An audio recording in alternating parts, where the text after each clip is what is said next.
Sabe, quando a gente fala em ceticismo, o que vem à mente? Geralmente, pensamos em figuras como Descartes, duvidando de tudo, ou David Hume, questionando a própria ideia de causa e efeito. É uma forma de dúvida que, sem dúvida, moldou toda a filosofia moderna. Mas e se essa dúvida toda, que parece tão radical, na verdade estivesse apoiada em crenças que nunca foram questionadas?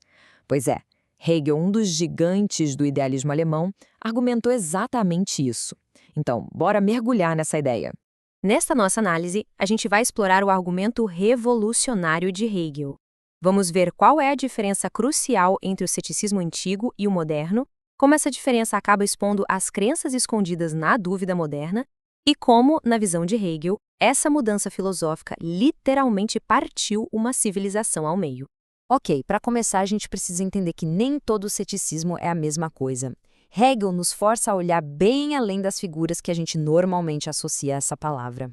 Olha só a diferença. De um lado, temos os modernos, como Hume e Descartes. O ceticismo deles foca em problemas específicos, sabe? Tipo, como a gente pode ter certeza que o mundo lá fora existe? Como saber se nossas percepções são reais? Já do outro lado, temos os antigos pirrônicos. Para eles, o ceticismo não era sobre um problema, mas sim um método universal e poderosíssimo para aplicar a qualquer crença.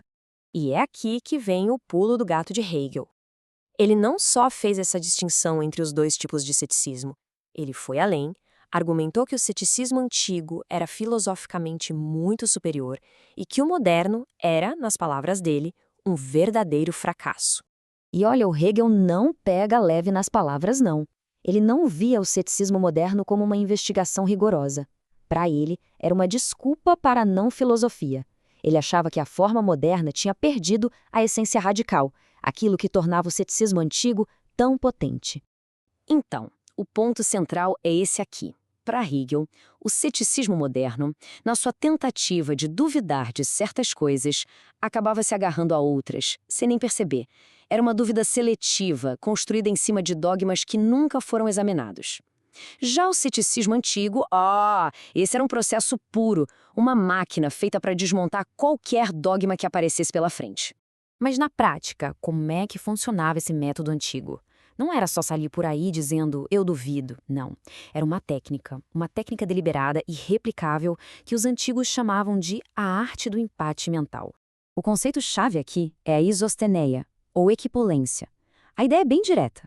Para qualquer afirmação dogmática que alguém faça, a meta é construir um contra-argumento com exatamente a mesma força. O objetivo não é provar que um lado está errado, mas sim criar um equilíbrio perfeito, um empate, onde a balança da razão simplesmente não pende para nenhum dos lados. E esse processo tinha passos bem claros. Primeiro, alguém faz uma afirmação, tipo, a justiça é X. Em seguida, o cético constrói um argumento igualmente convincente de que a justiça é Y, ou de que a gente nem pode saber o que é a justiça. O resultado dessa tensão é o que eles chamavam de epoque, a suspensão do julgamento. É o ponto em que se para de acreditar em qualquer uma das posições.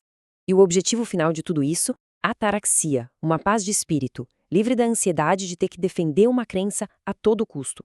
Agora que a gente entendeu o método antigo, fica muito mais fácil ver exatamente o que o Hegel estava criticando no ceticismo moderno.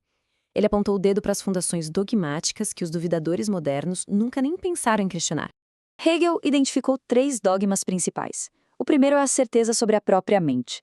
Céticos como Descartes partiram do penso logo existo como uma verdade absoluta. Mas um cético antigo perguntaria, como podemos ter certeza da existência desses pensamentos? O segundo dogma é a ideia de que pensamentos são coisas. Os modernos falavam de um véu da percepção, como se os nossos estados mentais fossem objetos que nos separam da realidade. Os antigos se recusavam a fazer isso. E por último, a divisão entre conceito e mundo. Os modernos simplesmente aceitaram que existe um abismo entre as nossas ideias e a realidade. Os antigos até percebiam essa divisão, mas, e aqui está o ponto crucial, eles aplicavam o método da dúvida à própria ideia dessa divisão. E aqui está o coração do argumento. O ceticismo moderno parou no meio do caminho. Ele usou a dúvida como uma ferramenta para chegar a uma nova certeza, a da própria consciência. O ceticismo antigo era muito mais radical. A dúvida não era um caminho para a certeza, era o próprio destino, uma suspensão contínua e sem fim do julgamento. E para Hegel, isso aqui não era só uma discussão acadêmica, de jeito nenhum. Ele via essa mudança na natureza da dúvida como um evento com consequências históricas gigantescas, catastróficas. É aqui que a análise de Hegel fica monumental. Ele conecta essa evolução filosófica da dúvida com a ascensão e a queda de culturas inteiras. A passagem de um método para um dogma não foi algo pequeno, foi um ponto de virada na história da humanidade. Ele chamou esse evento de Urteiling, a divisão original.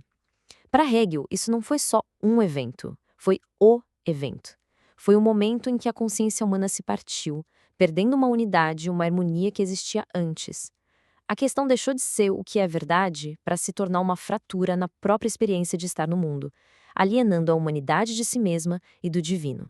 E essa trajetória histórica acontece em 3 fases. Primeiro, Hegel descreve a vida ética grega como uma época de harmonia, onde o indivíduo se sentia parte de um todo. Depois, a ascensão da cultura cética com sua dúvida radical quebrou essa unidade. E isso preparou o terreno para o que ele chamou de consciência infeliz da era judaico-cristã, onde o ser humano se sentia alienado, um estranho num mundo hostil, separado de um Deus distante e todo-poderoso. A dúvida, no fim, criou a divisão. Então, depois de tudo isso, qual é a grande lição da análise de Hegel? É sobre o imenso poder e, ao mesmo tempo, o profundo perigo que existem na forma como a gente escolhe duvidar. Muita gente tem a imagem de Hegel como um filósofo que ignorou o ceticismo, que construiu sistemas grandiosos no ar. Mas, como o acadêmico Michael Forster aponta, a verdade é exatamente o oposto. Hegel levou o ceticismo tão a sério que o reconstruiu desde suas raízes, se engajando com a sua forma mais pura e mais potente. Para a gente fechar, o que fica? Hegel nos ensina que o ceticismo antigo era um método, não um monte de problemas. Que a dúvida mais honesta é aquela que se volta contra si mesma. E talvez o mais importante de tudo, que as ideias que a gente tem no silêncio da reflexão filosófica têm o poder de moldar a história de forma dramática, criando e destruindo mundos. E isso nos deixa com uma pergunta para reflexão. Se a gente aplicasse esse método impiedoso dos céticos antigos hoje, não as questões do mundo externo, mas as nossas próprias certezas mais profundas sobre progresso, identidade, ciência, o que sobraria no final?